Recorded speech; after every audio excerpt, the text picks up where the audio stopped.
Hey guys, எல்லோரும் எப்படி இருக்கீங்க? நாங்கள் ரொம்ப நல்லா இருக்கோங்க. இன்றைக்கி பார்த்திங்கன்னா, இன்றைக்கி வீடியோ எதை பற்றினா, இன்றைக்கி வந்து தனியாக நான் எப்படி வந்து பிள்ளைங்களை வந்து ஹேண்டில் பண்ணுறேன் அப்படின்னு சொல்லிட்டு தான். நான் வந்து ஜாபை ரிசைன் பண்ணதுக்கு முக்கியமான காரணம் வந்து சம்டைம்ஸ் வந்து எல்லா வேலைகளையும் நானே தனியாக செய்கிற மாதிரி ஒரு சுச்சுவேஷன் அமையும். ஸோ அந்த மாதிரி டைமில் வந்து நான் எப்படி என்னோடய ரொட்டீன் இருக்குது, நான் எப்படி ஹேண்டில் பண்ணுறேன், நான் கல்யாணத்துக்கு அப்புறம் என்னென்ன லேர்ன் பண்ணேன், அது எனக்கு எவ்வளோ யூஸ்ஃபுல்லாக இருக்குதுன்னு சொல்லிட்டு இந்த வீடியோவில் ஷேர் பண்ணிக்கிறேங்க. இன்றைக்கி வந்து பார்த்திங்கன்னா, நான் எப்பயும் வந்து 5 o'clock எந்திரிச்சிட்டு எல்லாமே வேலைகளை ஸ்டார்ட் பண்ணிடுவேன். இன்றைக்கி வந்து நானே எல்லாமே பண்ணுன்றதுனால 4:30க்கே எந்திரிக்கணும். வீடியோ எடுக்கணுன்றதுனால இன்னும் ஒரு 1/2 முன்னாடியே எந்திரிச்சா தான் கரெக்டாக இருக்கும். வீடியோ எடுக்கணுன்னா கண்டிப்பாக ஒரு 1/2 வந்து லேட் ஆகுங்க, நார்மல் டைமிங்கோட கம்பேர் பண்ணும்போது. 4 o'clockே எந்திரிச்சு ஃபஸ்ட்டு வேலை வந்து எல்லாத்தையும் க்ளீன் பண்ணிவிட்டு, நைட்டு விழுந்த பாத்திரத்தெல்லாம் க்ளீன் பண்ணிவிட்டு, அப்புறம் கிச்சனை கொஞ்சம் தொடச்சிட்டு, அதுக்கப்புறம் வந்து ஃப்ரெஷ்அப் ஆகிட்டு வந்து தாங்க எல்லா வேலையும் செய்வேன். நைட்டு வந்து பார்த்திங்கன்னா 9:30 மேலே என்னால் வந்து முழிச்சிட்டு இருக்கவே முடியாது. கரெக்டாக அந்த டைமுக்கு வந்து எனக்கு தூக்கம் வந்துடுங்க. அது எங்கள் அம்மா வீட்டில் இருக்கும் போதுலேருந்தே அப்படி தான். கல்யாணத்துக்கு அப்புறம் கொஞ்ச நாள் அப்படி இல்லை. அதுக்கப்புறம் வந்து சிங்கப்பூரில் இருக்கும்போது கூட நைட்டில் ரொம்ப நேரம் முழிச்சிட்டு இருக்கிறது வந்து கஷ்டங்க எனக்கு. ஏர்லி மார்னிங் எவ்வளோ சீக்கிரம் வேணாலும் எந்திரிச்சு சின்ன வயசில் படிப்பேன். ஆனால் நைட்டு மட்டும் ஸ்டே பேக் பண்ணி நான் படிக்கவே மாட்டேன். ஸோ பார்த்திங்கன்னா, காலையிலே சீக்கிரமாக எந்திரிக்கிறது தான் வந்து எனக்கு கம்ஃபர்டபுளாக இருக்குங்க. அந்த மாதிரி தான் இன்றைக்கும் 4 o'clock எந்திரிச்சு எல்லாத்தையும் வாஷ் பண்ணிவிட்டு என்னோடய ரெகுலர் ரொட்டீனை வந்து ஸ்டார்ட் பண்ணிட்டேன். நான் கிச்சனில் வந்து சமைக்க ஸ்டார்ட் பண்ணதுனால பசங்களும் வந்து அப்படியே சோஃபாவில் வந்து படுத்துட்டாங்க. நான் எந்திரிக்கும் போதே சொல்லிகிட்டே தான் எந்திரிப்பேன். இன்னும் 1/2 எந்திரிச்சணும், இன்னும் 10 minutesல எந்திரிச்சணும்னு சொல்லிவிட்டு அவங்களுக்கு வந்து அலர்ட் பண்ணிகிட்டே இருப்பேன். ஆரன் தான் ஃபஸ்ட்டு எந்திரிப்பான், அப்புறம் வந்து ஹேட்ரியன் எந்திரிப்பாங்க. அதே மாதிரி தான் 2 பேரும் சோஃபாவில் வந்து படுத்துட்டானுங்க. சொல்லிகிட்டே இருந்தேன், இன்னும் கொஞ்சம் நேரத்தில் எந்திரிச்சிடணும் அந்த மாதிரி சொல்லிவிட்டு. ஸோ அப்படி தான் வந்து ஸ்டார்ட் ஆச்சு. இன்றைக்கி வந்து காலையில் எந்திரிக்கும் போதே அவங்க சொல்லிட்டாங்க, லன்ச் வந்து நான் ஸ்கூலில் சாப்பிட்டுக்கிறேன் அப்படின்னு சொல்லிட்டு. வீக்லி ஒன்ஸ் பார்த்திங்கன்னா சரி காசு கொடுத்து விடுவேன், பசங்க வந்து ஸ்கூல்லேயே சாப்பிட்டுக்கிட்டோம் சொல்லிவிட்டு. அதனால் இன்றைக்கி வந்து லன்ச் எதுவும் பேக் பண்ணலைங்க. காலையில் வந்து பிரேக்ஃபாஸ்ட்டுக்கு உளுத்தங்கஞ்சி தாங்க செய்ய போகிறேன்.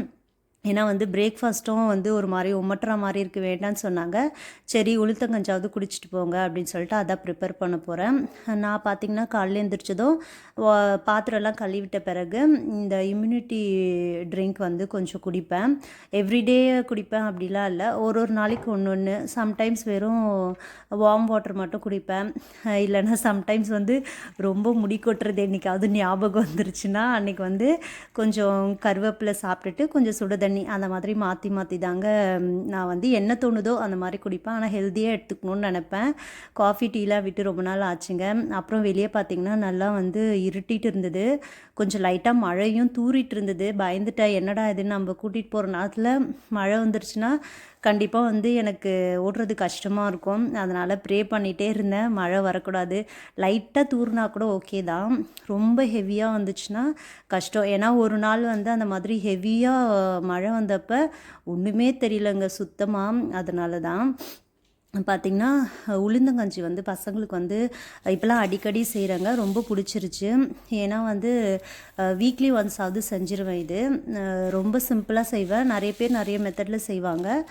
ஜஸ்ட்டு வந்து ஒரு இந்த குழிக்கரண்டியில் ஒரு குழி வந்து உளுந்து எடுத்துகிட்டு அதை நல்லா வறுத்து எடுத்துப்பேன். அப்புறம் வந்து கொஞ்சோண்டு வந்து பச்சரிசி, ஒரு 4-5 பாதாம், அதுக்கப்புறம் ஃப்ளேவருக்காக ஒரே ஒரு ஏலக்காய், இதெல்லாம் நல்லா வறுத்து அரைச்சிட்டு அதுக்கப்புறம் வந்து தண்ணி ஊற்றி நல்லா வந்து அதை கரைச்சிடணும் கட்டி இல்லாமல். அதுக்கப்புறம் சிம்மில் வச்சு அதை காய்ச்சி எடுத்தோம்னா உளுந்தங்கஞ்சி ரெடி ஆயிருங்க.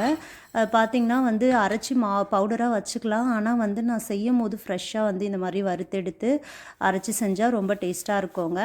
எத்தனை பேர் வந்து உளுந்தங்கஞ்சி அடிக்கடி செய்வீங்கன்னு சொல்லிட்டு கமெண்ட் பண்ணுங்கள். இது ரொம்ப ஹெல்த்தி கூட, பசங்களுக்கு இது ரொம்ப பிடிச்சிருச்சு. அதனால் வந்து எனக்கு சந்தோஷங்க, பரவாயில்ல ஹெல்த்தியாக கூட சாப்பிட்றாங்க அப்படின்னு சொல்லிட்டு. முக்கியமாக வந்து நான் என்ன ஷேர் பண்ணணுன்னு நினச்சேன்னா, கல்யாணத்துக்கு முன்னாடி பார்த்திங்கன்னா நான் கம்ப்ளீட்லி டிபெண்ட் தாங்க. பக்கத்தில் எங்கேயாவது போகணுன்னா கூட எங்கள் அப்பா கூட்டிகிட்டு போவார், இல்லைனா என்னோடய அண்ணா இருக்காங்க, அவங்க கூட்டிகிட்டு போவாங்க.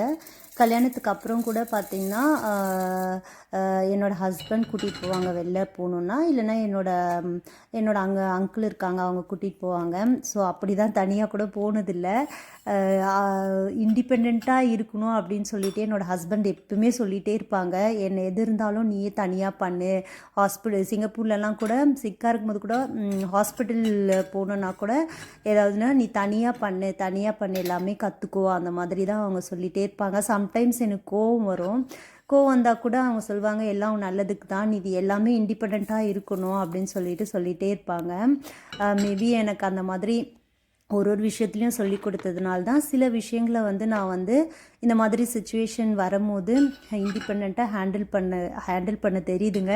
இந்த அளவுக்கு பண்ணுறதுக்கு முக்கியமான காரணம் பார்த்திங்கன்னா என்னோடய ஹஸ்பண்ட் தான் நான் சொல்லுவேன். அப்பா அம்மா ரொம்ப சேஃபாக வச்சுக்கிட்டாங்க, பொண்ணு கஷ்டப்படக்கூடாது அந்த மாதிரி கம்ஃபர்டபுளாக வச்சுக்கிட்டாங்க. ஆனால் இவங்க என்னோடய ஹஸ்பண்ட் பார்த்திங்கன்னா எல்லாமே எனக்கு சொல்லி கொடுத்து கஷ்டத்தை எல்லாத்தையுமே ஹேண்டில் பண்ணுவோம் அந்த மாதிரி சொல்லி கொடுத்து ஓரளவுக்கு என்னால் இப்போ ஹேண்டில் பண்ண முடியுதுன்னு நான் நம்புகிறேங்க. ஸோ பார்த்திங்கன்னா இப்போ அதெல்லாம் அது கொட்டிக்கிட்டோன்னு சொல்லிட்டு பசங்களோட துணியெல்லாம் அயர்ன் பண்ணி வச்சுருங்க. அயர்ன் பண்ணுற டிபார்ட்மெண்ட் என்னோடய ஹஸ்பண்டோடது. இன்றைக்கி எல்லாமே சேர்த்து நானே எல்லா வேலையும் பண்ணியாச்சு. அயர்ன் பண்ணி வச்சுட்டு பசங்கள்லாம் குளிச்சுட்டு ரெடி ஆயிடுவாங்க. அதுக்குள்ளே கஞ்சி ரெடி ஆகிடுங்க. பசங்க ரெடி ஆகிறதுக்குள்ளே நான் வெளியில் போய் வண்டியெல்லாம் தொடச்சி வச்சுட்டு மிரரெல்லாம் செக் பண்ணிவிட்டு அதுக்கப்புறம் எல்லாமே ஓகேவாக இருக்கான்னு ஒரு வாட்டி செக் பண்ணிவிட்டு ரிவர்ஸ்லாம் எடுத்து வச்சுட்டு அதுக்கப்புறம் பிள்ளைங்க கூட்டிகிட்டு போயிடுவாங்க.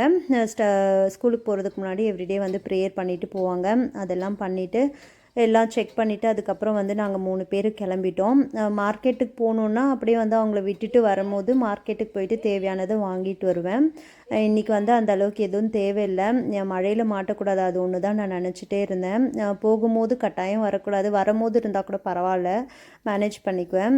பசங்களை கூட்டிகிட்டு போகும்போது மழை வரக்கூடாது அப்படின்னு சொல்லிட்டு பார்த்திங்கன்னா கஞ்சி மாவுலாம் ரெடி ஆயிடுச்சு. கொஞ்சம் இந்த ஒரு பவுலில் குடித்தாலே போதும், நல்லா அவங்களுக்கு எனர்ஜி கொடுக்குவாங்க பசங்களுக்கு. கொஞ்சம் அந்த ஏலக்காய் போட்டிங்கன்னா கொஞ்சம் அந்த பாயாசம் மாதிரி ஒரு டேஸ்ட் இருக்கும். நான் கொஞ்சம் தண்ணியாக தான் கொடுப்பேன், ஏன்னா கட்டியாக கொடுத்தா அது ஒரு மாதிரி இருக்கும். அதனால் தண்ணியாக கொடுத்தா அவங்க குடிக்கிறதுக்கு ஈஸியாக இருக்குங்க. அதுக்கப்புறம் கொஞ்சம் ப்ரௌன் சுகர், தேவையான அளவுக்கு ப்ரௌன் சுகர் ஆட் பண்ணிப்பேன். இப்போ நான் குடிக்கணுன்னா பார்த்திங்கன்னா ரொம்ப கொஞ்சமாக போட்டுப்பேன். அதனால தான் கஞ்சி காய்ச்சும் போதே சுகர் போடாமல் அதெல்லாம் முடிச்சிட்ட பிறகு தேவையான அளவுக்கு ப்ரௌன் சுகர் போட்டு அதுக்கப்புறம் ஆறட்டோன்னு வச்சுட்டாங்க. பசங்களே அதை சாப்பிட்டுடுவாங்க. அதுக்கப்புறம் ப்ரேயர்லாம் பண்ணி முடிச்சுட்டு கிளம்பிட்டோம். சின்னதை ப்ரேயர் பண்ணுடான்னா அவ்வளோ கஷ்டம் அவனுக்கு. ஆரன் கரெக்டாக பண்ணிடுவான் அதெல்லாம். அதுக்கப்புறம் பசங்களை கூட்டிகிட்டு போய் விட்டுட்டாங்க. இன்றைக்கின்னு பார்த்தீங்கன்னா ரோட்டில் ஏதோ ஒர்க்லாம் நடந்துட்டு இருந்துச்சு, அதனால் பொறுமையாக போயிட்டு இருந்தேன். அப்புறம் விட்டுட்டு வந்துட்ட பிறகு நான் சாப்பிட்டுட்டு கொஞ்ச நேரம் லேப்டாப்பை நோண்டிட்டு என்னென்ன ஜாப் மார்க்கெட் இருக்குது அப்புறம் ஏதாவது பார்க்கணுன்னா பார்த்துட்டு நியூஸ் பார்த்தாங்க. அவ்வளோ கஷ்டமாக இருந்தது அந்த அகமதாபாத் பிளேன் கிராஷு. எல்லாருக்காகவும் ப்ரேயர் பண்ணிக்கலாங்க. கொஞ்ச நேரத்துலேயே பார்த்திங்கன்னா மழையும் வந்துடுச்சு. சரின்னு சொல்லிவிட்டு எல்லாம் க்ளோஸ் பண்ணிவிட்டு அதுக்கப்புறம் என்னோடய வேலைங்களை ஸ்டார்ட் பண்ணிட்டேன். தேங்க்ஸ் ஃபார் வாட்சிங் த வீடியோங்க. அடுத்த ஒரு நல்ல வீடியோவில் பார்க்கலாம். எனக்கு தொடர்ந்து சப்போர்ட் பண்ணுங்கள். நியூசிலாண்டில் என்னோடய லைஃப் ஸ்டைல் என்னன்னு சொல்லிவிட்டு உங்களோட நான் ஷேர் பண்ணிக்கிறேன்.